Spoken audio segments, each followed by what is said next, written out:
করার দাওয়াত নিয়ে এসেছি আপনাদের কাছে।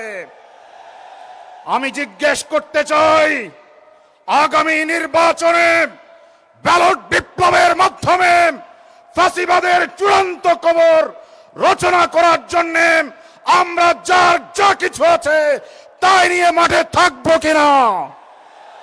সংগ্রামী জনতা, আগস্ট বিপ্লবের মাধ্যমে এই দেশের মানুষ অন্তর্বর্তী সরকারকে ক্ষমতায় দিয়েছে তিনটি কাজের ম্যান্ডেট দিয়ে।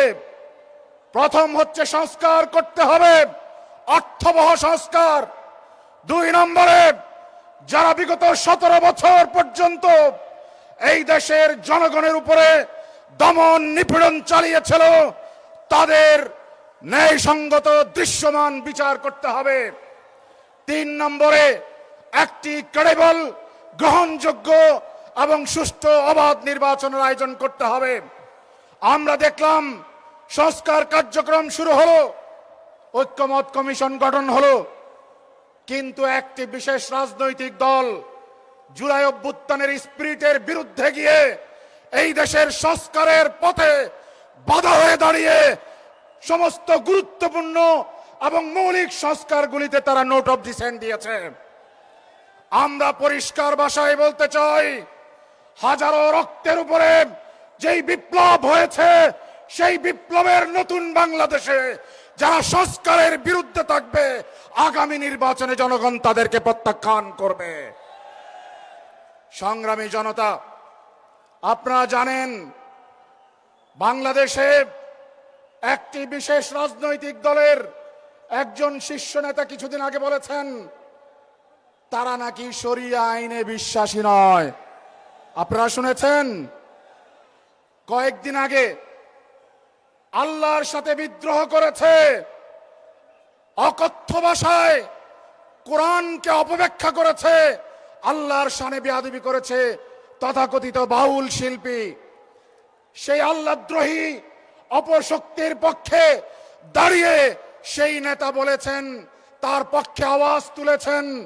আমরা পরিষ্কার ভাষায় বলতে চাই, আগামী নির্বাচনে যারা এই দেশে শরিয়া আইন চায় না, যারা এই দেশে আল্লাহদ্রোহীদের পক্ষে অবস্থান করে, এই দেশের জনগণ আগামী নির্বাচনে তাদেরকে লাল কার্ড দেখাবে।